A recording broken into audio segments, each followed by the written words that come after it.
அவினாசியிலிருந்து Jawahar Hussein அவர் கேட்கிறாரு, ஹஜ்ஜி செல்பவர்கள் ஊரை அழைத்து விருந்தளிக்கலாமா?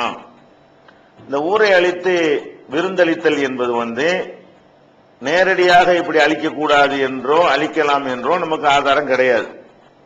ஆனால் ஹஜ்ஜை பொறுத்த வரைக்கும் அது வசதி உள்ளவர்கள் மீது கடமையாக்கப்பட்டிருக்கிறது என்பதை நம்ம அறிந்து வைத்திருக்கிறோம். இந்த ஹஜ்ஜுடைய விருந்து என்று நீங்கள் ஒன்றை பழக்கத்தில் கொண்டு வந்துட்டீங்கன்னு சொன்னா அதுவும் ஹஜ்ஜுடைய செலவுல இப்ப ஆயிரும். ஒரு 75,000 ரூபாயில ஹஜ்ஜிக்கு போகலான்னு வைங்களேன், விருந்துக்கு ஒரு 10,000 ரூபாய் செலவழிக்கணும்னு வரும்போது 85 ரூபாய் இருந்தவருக்கு தான் ஹஜ்ஜி கடமைன்னு ஆயிரும். ஹஜ்ஜிக்கு போறதுக்கு ஒரு வசதி இருக்கு, சோறு கொடுக்க வசதி இல்லையே, இன்னொரு 10,000 ரூபாய் திரட்டுவோமேங்கிற மாதிரி ஆயிரும். அப்ப மார்க்கத்தில் இல்லாத ஒன்றை மார்க்க கடமை என்பது போல இந்த செயல் காட்டுற காரணத்தினால இதை நம்ம தவிர்க்கணும். நபிகள் நாயகம் ஸல்லல்லாஹு அலைஹி வஸல்லம் அவர்கள் அவங்களும் வெளியூருக்கு நீண்ட பல கிலோமீட்டர் தொலைவுல தான் ஹஜ்ஜிக்கு போனாங்க. அப்படி போகும்பொழுது நாங்கெல்லாம் ஹஜ்ஜிக்கு போறோம் அப்படின்னு மக்களுக்கு சொல்லவும் இல்லை, விளம்பரப்படுத்தவும் இல்லை, அதுக்கு விருந்து கொடுக்கவும் இல்லை.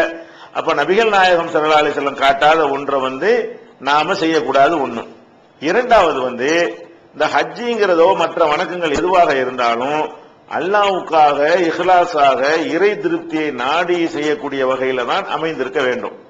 இப்ப இந்த விருந்துன்னு கொடுக்கக்கூடிய நேரத்தில் அதுல நம்மளை அறியாம அதுல ஒரு பப்ளிசிட்டி, அதுல ஒரு விளம்பரம் அமைந்திருக்கிறது.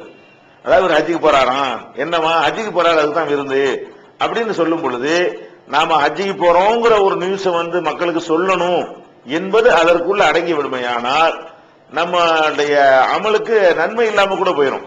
ஏன்னா அல்லாஹ் எந்த அமலுக்கு கூலி தருவான் என்றால் எது இஹ்லாஸாக அவனுடைய திருப்தியை நாடி தூய எண்ணத்தோடு செய்யப்படுகிறதோ அதுக்கு மட்டும்தான் அல்லாஹ்விடத்துல கூலி கிடைக்கும்.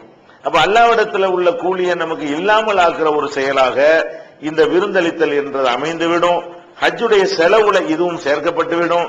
இந்த மாதிரியான காரணத்தினால நம்ம இது மாதிரியான விஷயங்களை கண்டிப்பாக தவிர்த்து கொள்ள வேண்டும்.